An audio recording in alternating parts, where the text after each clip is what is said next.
आप देख रहे हैं देवास का अपना विश्वसनीय न्यूज चैनल राष्ट्रीय नवाचार। सब लोग आए, मैं सबसे पहले आप सभी का बहुत बहुत धन्यवाद देना चाहता हूं।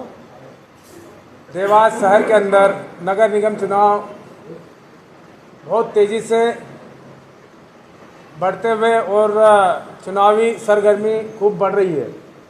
पार्षद हो या महापौर हो, आज मैं आप लोगों के सामने एक ऐसा मुद्दा लेकर आया हूं जो शहर के हित से जुड़ा हुआ है। नगर निगम जिसका 500 करोड़ का बजट होता है, और चूँकि मैं स्वयं भी कांग्रेस पार्टी का कार्यकर्ता हूं और मुझे पार्टी के द्वारा कहा गया कि आप चुनाव आपको लड़ना पड़ेगा और आप लड़िए, आप उपयुक्त उम्मीदवार हैं। मैंने अपने कदम इसलिए पीछे खींच लिए कि मैं पूर्व में मेरा बयान है कि मेरी धर्मपत्नी 8वीं उत्तीर्ण है, तो मैंने उसको सार्वजनिक रूप से उस बात को माना और सार्वजनिक उस बात को लोगों के सामने कहा कि मैं शहर हित में अपने कदम पीछे लेता हूं। महापौर कोई उस सीट के ऊपर जो भी महिला बैठे, चाहे वो गृहिणी रहे, लेकिन वो शिक्षा उसकी खूब रहे, शिक्षित रहे, ताकि इतनी बड़ी नगर निगम को वो संभाल सके। अभी जैसे ही चुनाव चालू हुए, हम सब अपने अपने क्षेत्रों में लग गए। अभी मुझे आज जब जानकारी लगी कि भारतीय जनता पार्टी के उम्मीदवार सम्मानीय गीता दुर्गेश अग्रवाल जी ने अपना जो नामांकन जमा किया, और वो नामांकन जब मैंने सूचना के अधिकार में उसको प्राप्त किया, तो उसमें जो त्रुटियां मेरे सामने आई, मैंने जिस प्रकार से अपनी बात शहर के सामने रखी, एक कांग्रेस पार्टी को अलग हटाकर देवास का एक नागरिक होने का परिचय देते हुए मैं देवास के सभी मीडिया साथियों के माध्यम से देवास की जनता के सामने बात रखना चाहता हूं कि ये जो नामांकन फॉर्म जमा है, इसमें त्रुटियां बहुत है, लेकिन कुछ त्रुटियों के ऊपर मैं आप लोगों का ध्यान आकर्षण कराना चाहता हूं। 14-15 तारीख को भारतीय जनता पार्टी का टिकट फाइनल हुआ। उसके बाद में सबसे बड़ी बात, जो नामांकन जमा हुआ उसमें गीता दुर्गेश अग्रवाल ये स्वयं प्रत्याशी है, नंबर इनके पतिदेव का लिखा हुआ है, कॉन्टैक्ट नंबर। उसके बाद में इसमें कमल का फूल निशान में मांगा गया, कमल का फूल एवं कांच का गिलास, नल और गिलास एक ये मांगा गया। तो इसके पीछे क्या कारण है? दूसरा, बहुत सारी एनओसियां एमपीबी की जो जहाँ निवास करते हैं, जिस प्रकार से जो भी एनओसियां उनको देना थी वो नहीं है। सबसे बड़ा कारण जिसको लेके मैं आप लोगों के बीच में आया हूं, ये एक बहुत सारी दुकानें हैं, जैसे ये मंडी में दुकानें भी इनने प्राप्त की है, वो उसमें मैं नहीं पढ़ना चाहता हूं, लेकिन ये जो मेन देवास शहर को लेकर एक बात होना चाहिए। आज जो सभी प्रत्याशी शहर में, महिला प्रत्याशी अगर वो महापौर बने तो उसकी शिक्षा को लेकर सभी सजग है, और आज समाज सजग है, देवास का युवा सजग है, देवास के आम नागरिक सजग है, वो नगर निगम किनके हाथ में देना है। ये नामांकन इनके द्वारा दाखिल किया गया, इसमें 11वीं उत्तीर्ण इनके द्वारा दिया गया, 11th उत्तीर्ण। 11th में इनके द्वारा जो जानकारी दी गई है कि 11वीं 1988 और 1990 में इन्होंने 11वीं की, और फिर लिखा हुआ है 11वीं 1984 और 1985 में की गई। क्या 4 साल तक 11वीं में ये रहे प्रत्याशी? और एक बात, सबसे बड़ी बात ये आती है, जो प्रशासन चुनाव आयोग को टारगेट करने वाली बात आती है, चुनाव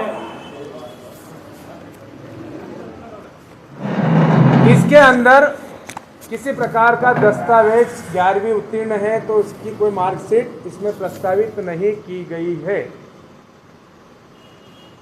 ये पूरे देवास शहर के लिए चिंता का विषय है।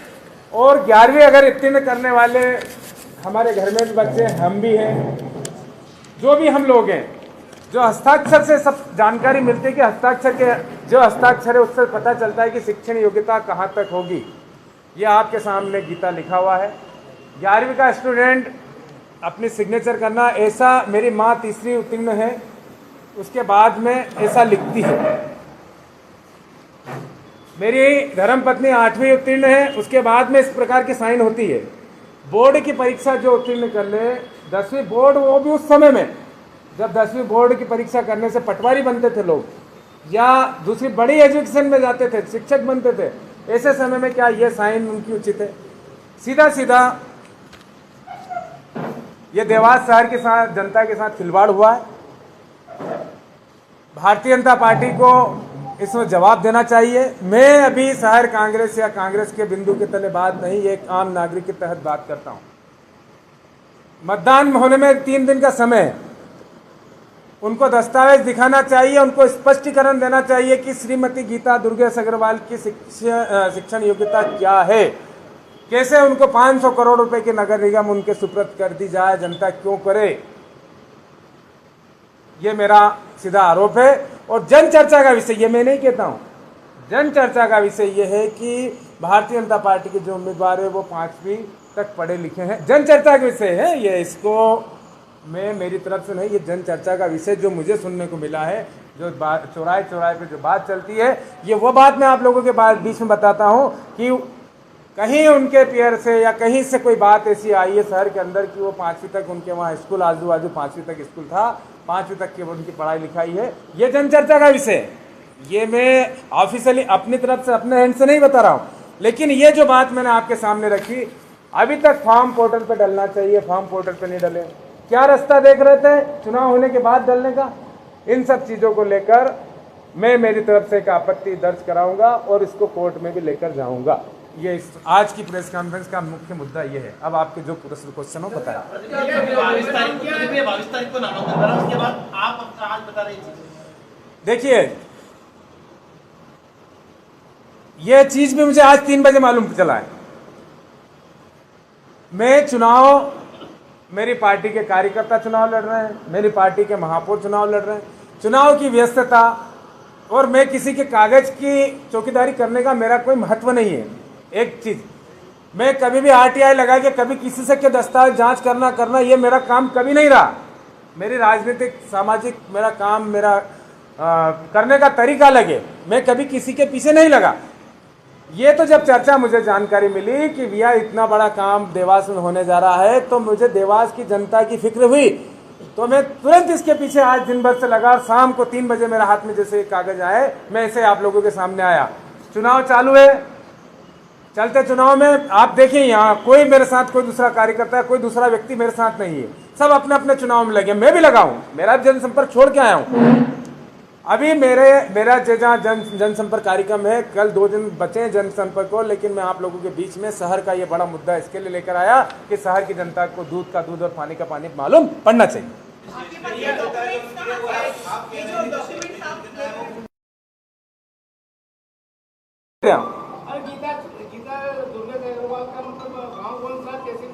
मैं जन चर्चा का विषय बताया मैंने आपको, मैंने नहीं बोला ऑफिशियली।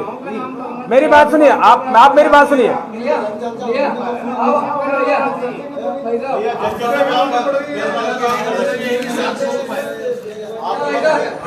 एक मिनट पूछो, ये इसमें सुबह आपत्ति दर्ज कराऊंगा। सुबह कल रविवार है, ऑफिस कांग्रेस कमेटी है, वो तो साथ में आपके मतलब मैं देवास का व्यक्तिगत करना, एक देवास का नहीं, शहर कांग्रेस का मुझे नहीं जानकारी, शहर कांग्रेस से मैंने बात भी नहीं करी। बात सुनिए मेरे पूरे एक प्रश्न का उत्तर, हर प्रश्न का उत्तर दूंगा, आप शांति रखिए। आपने पूछा ये कागज डॉक्यूमेंट्स कहाँ से मिले, ये मेरे अपने खुद के सोर्स से मैंने अर्जित किए है ना, ठीक है, ये कागज की बात हो गई। दूसरी बात, मैंने आपको बोला कि जब ये मैं डॉक्यूमेंट्स लेने गया तो वहाँ जो चर्चा चल रही थी, मैंने वो चर्चा आपके सामने रखी है। मुझे क्या पता उनका गांव कौन सा है, अगर इतनी जानकारी होती तो मैं वहाँ स्कूल को ढूंढने चले जाता। मैं उस पर नहीं जा रहा हूँ, मेरे पास जो दस्तावेज मेरे हाथ में है वो दस्तावेज ये है कि उनने 11वीं उत्तीर्ण की है, तो इसके डॉक्यूमेंट्स इसमें नहीं लगाए। ये चर्चा आज का विषय। अब आप पत्रकार हैं, ये आप हो सकता है ना कि आपको जो डॉक्यूमेंट मिला हो सकता है उसमें वो वेरीफाइड है क्या ये बात है? प्रदीप जी, एक बात बताइए, आप कह रहे हो जनचर्चा, पूरे देवास का मीडिया यहाँ पे मौजूद है, हम लोगों को जनचर्चा हमारे सामने नहीं है, जनचर्चा आपके सामने आ गई। मैं देखिए, डॉक्यूमेंट्स का मैंने आपसे पूछा ना, इसलिए पूछा कि आपको पहले कुछ ऐसा कोई कंफ्यूजन था क्या उनके लिए, तभी आपने ये सारे कलेक्ट करवाए। ये दोनों क्वेश्चन का एक ही आंसर है। जब मुझे चर्चा का मालूम पड़ा तो मैं डॉक्यूमेंट्स की तरफ गया, ठीक है। जब मुझे चर्चा का मालूम पड़ा मैं डॉक्यूमेंट्स की तरफ गया कि अपन डॉक्यूमेंट्स निकाल के देखना चाहिए। मैंने आपके सामने दोनों बात रखी है। मेरा ये सवाल है, अभी दूसरा, पोर्टल पे अभी तक क्यों नहीं डले फॉर्म, सारे पोर्टल पे क्यों नहीं डले? आप तो इस पे बात कीजिए ना। ये डॉक्यूमेंट निर्वाचन शाखा से लाए क्या? आपने क्या करा? ये डॉक्यूमेंट निर्वाचन शाखा के डॉक्यूमेंट्स है और इस पे सील लगी हुई है, बाकायदा सारी नोटिस वगैरह सब कुछ कंप्लीट है। आप ये इसको मैं सुबह चैलेंज करने जा रहा हूँ। मैंने आप लोगों के सामने जो बात रखना थी मेरी रखी। भैया ऐसा बताया जा रहा है, दैनिक तो आपका जागरण क्या कहना है कि 11वीं नहीं और 5वीं पास है, ऐसा? आप उनकी शैक्षणिक योग्यता पे प्रश्न उठा रहे हैं। मैं सीधा सा मेरा ये सवाल है कि शैक्षणिक योग्यता पे मेरा सवाल है। मुझे नहीं पता, मैं हो सकता है कि वो हाई स्कूल हो सकता है कि ग्रेजुएशन हो। डॉक्यूमेंट अपलोड हो गए हैं, मैं आपकी जानकारी। हाँ, नहीं अभी जागरण में खबर छपी थी, उसके अगले दिन ही डॉक्यूमेंट लोड। देखिए अभी वो जो चेक करेगा। है ना, मेरी जो जानकारी के मुताबिक मैंने आपको जो बताया है, हमको भी चला। नहीं मैं ये देखिए, सुनो मेरी बात। आपको ऐसा लग रहा है शासन को नहीं शासन को जो जानकारी दी, हर चीज में हम एमपीवी की बात करें, जिस घर का मकान हो तो उसमें एमपीवी की तरफ से नो ऑब्जेक्शन सर्टिफिकेट आता है। इसी प्रकार से उसका सर्टिफिकेट इसमें लगना था, किसका? जो पढ़ने के जो उनका 11th की जो मार्कशीट इसमें नहीं है। बस मेरा ये इतना आपत्ति, आप बात करें। शैक्षणिक योग्यता बहुत महत्वपूर्ण है चुनाव के लिए। बहुत ज्यादा। क्या कांग्रेस के प्रत्याशी अन्य प्रत्याशी शिक्षित है? नहीं, कांग्रेस में तो अपनी बात कर रहा हूँ ना, एक आम नागरिक के तहत बैठा हूँ मैं। प्रदेश कांग्रेस का महामंत्री हूँ, लेकिन आम नागरिक के तहत ये प्रेस कॉन्फ्रेंस कर रहा हूँ। बड़ी जिम्मेदारी से कहता हूँ कि मेरी धर्म पत्नी 8वीं पास थी, मैंने उसको चुनाव देवास हित में नहीं लड़ाया। महापौर पद किसको बुरा लगता, लेकिन मैं जिम्मेदार देवास का नागरिक हूँ कि उस पद पर शिक्षित योग्य व्यक्ति बैठे। आपत्ति क्या है आपकी? इसमें डॉक्यूमेंट्स नहीं है।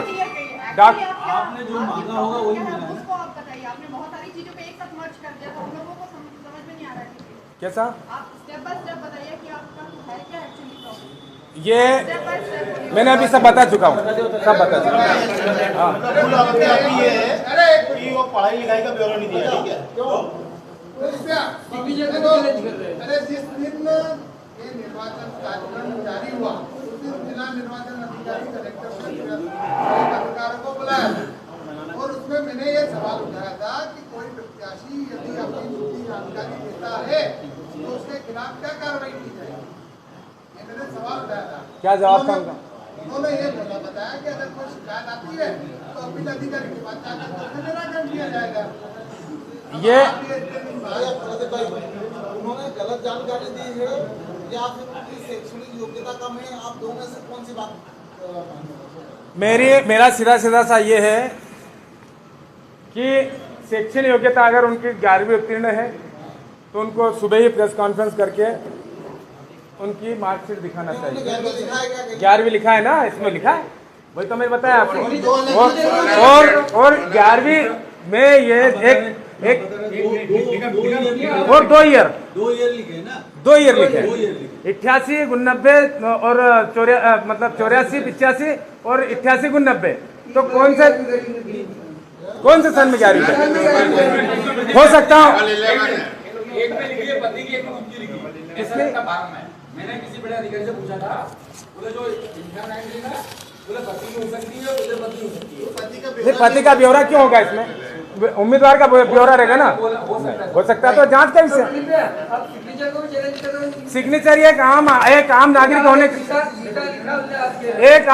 होने के नाते कहता हूं कि 11th पास कोई भी व्यक्ति हो, उसका सिग्नेचर हम सब लोग समझते हैं। इसकी मैं कापी अभी आप प्रतिलिपि आपको दे दूंगा, सभी को दे दूंगा। और कोई सवाल किसी का?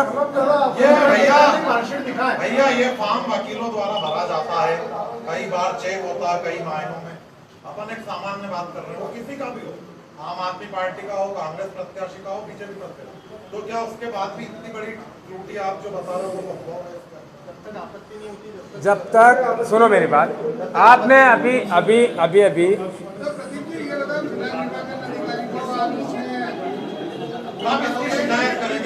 देखो मैं एक मिनट